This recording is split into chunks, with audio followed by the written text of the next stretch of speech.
من الشيطان الرجيم بسم الله الرحمن الرحيم إن كان قميصه قد من قبل فصدقت وهو من الكاذبين وإن كان قميصه قد من دبر فكذبت وهو من الصادقين صدق الله العظيم۔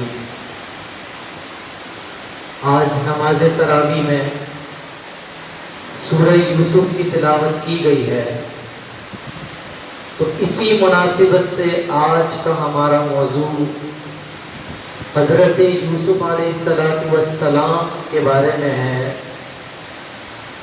جس کو قرآن حکیم نے حضرت یوسف علیہ السلام اس کے واقعے کو اللہ تبارک و تعالی نے فرمایا کہ یہ بہترین واقعات میں سے ایک واقعہ ہے۔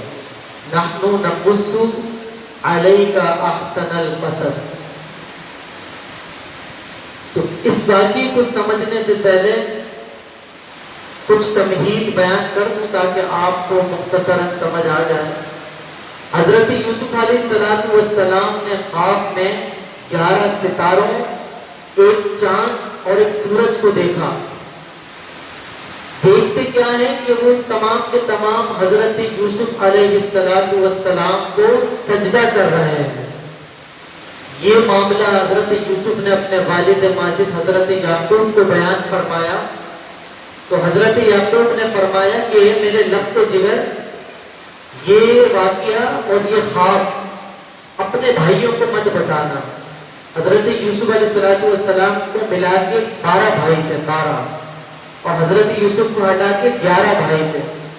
فرمایا یہ خواب اپنے بھائیوں کو مت بتانا ورنہ وہ تمہارے خلاف چال چل لیں گے، کیونکہ حضرت یوسف کے جو بھائی تھے آپ سے حسد کرتے تھے۔ حضرت یعقوب حضرت یوسف علیہ السلام کو بڑی محبت سے پیش آتے تھے، ان کے ساتھ ان کو بڑی عزت دیتے تھے، کیونکہ حضرت یوسف کے ماتھے پر نبوت کا صحرا سجنا تھا۔ اسی وجہ سے حضرت یعقوب علیہ السلام آپ کو بڑی عزت دیتے تھے اور باقی بھائیوں کو حسد ہوتا تھا، ان سے تکلیف ہوتی تھی۔ تو ایک دن سارے بھائیوں نے مل کر منصوبہ بنایا کہ حضرت یوسف کو سیر و تفریح کے بہانے لے جا کر جنگل کے ایک اندھیرے کنویں میں ڈال کر آ جائیں گے۔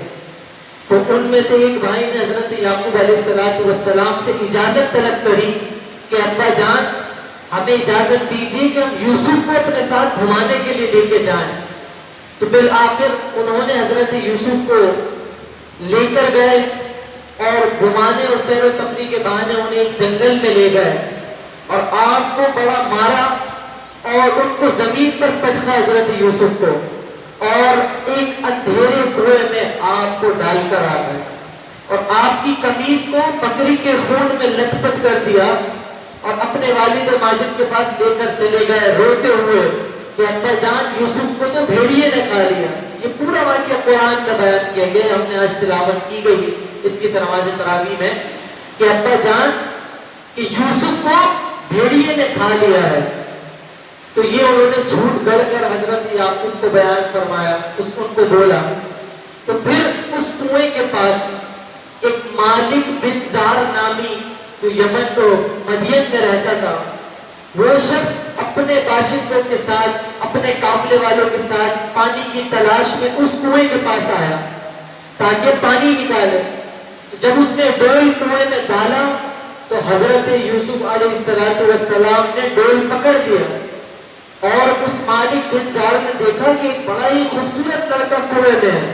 اس نے ڈول کے ذریعے حضرت یوسف علیہ السلام کو کنویں سے باہر نکالا، اور جب کنویں سے باہر نکالا یہ سارا معاملہ حضرت یوسف کے بھائیوں نے دیکھ لیا۔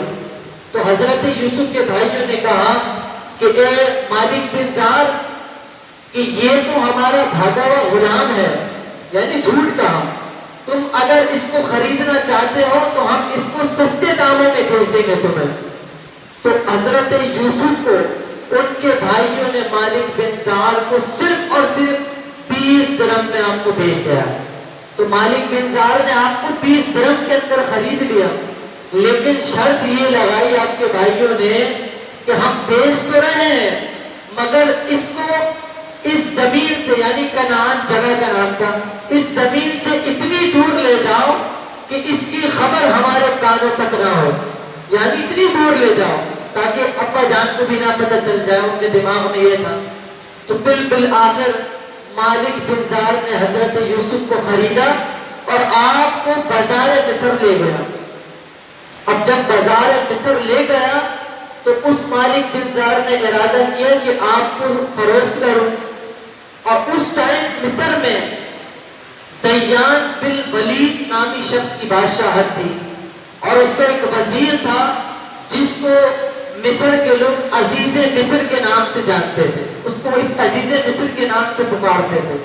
اب جب عزیز مصر کو پتا چلا کہ اس بازار میں ایک نوجوان خوبصورت لڑکا فروخت کرنے کے لیے آیا ہوا ہے، جس کی قیمتیں لوگ بڑی طرح کی لگا رہے ہیں، لوگ اپنے گھروں سے رقمیں لے کر نکل رہے ہیں، تو عزیز مصر نے حضرت یوسف علیہ السلام کے وزن کے برابر چاندی، حضرت یوسف کے وزن کے برابر سونا، حضرت یوسف کے وزن کے برابر قیمتی مشک اور حضرت یوسف کے وزن کے برابر قیمتی حریر یعنی ریشم دے کر آپ کو خرید لیا۔ عزیز مصر نے حضرت یوسف کو خرید لیا۔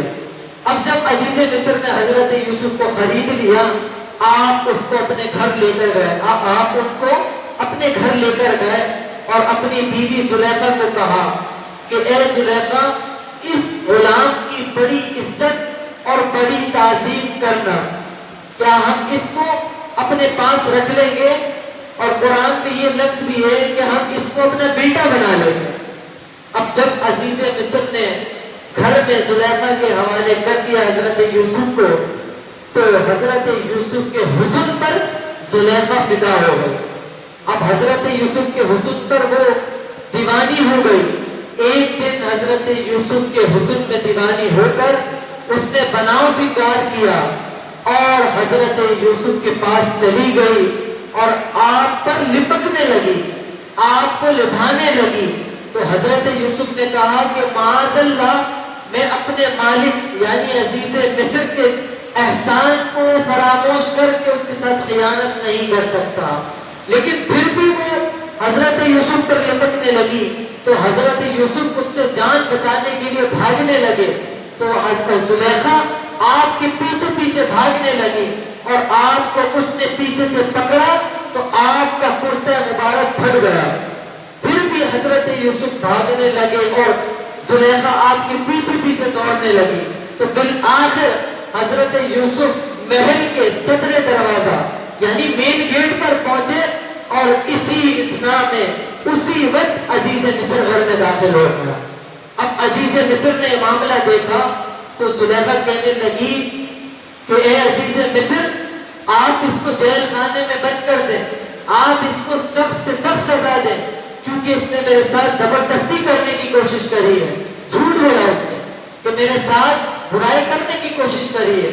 تو حضرت یوسف نے کہا کہ اے عزیز مصر، یہ بالکل غلط بیانی کر رہی ہے، یہ جھوٹ بول رہی ہے، بلکہ یہ خود مجھ پر لپک رہی ہے۔ تو عزیز مصر نے کہا کہ یوسف، میں کیسے مان لوں کہ تم سچ کہہ رہے ہو؟ تو حضرت یوسف علیہ السلام نے کہا کہ یہ جو 4 مہینے کا بچہ جھولے میں لیٹا ہوا ہے، کون بچہ؟ یہ زلیخا کے ماموں کا لڑکا تھا۔ فرمائی جو 4 مہینے کا بچہ جھولے میں لیٹا ہوا ہے، یہ میری گواہی دے گا۔ تو عزیز مصر نے کہا کہ بھلا 4 مہینے کا بچہ بھی کچھ بولے گا؟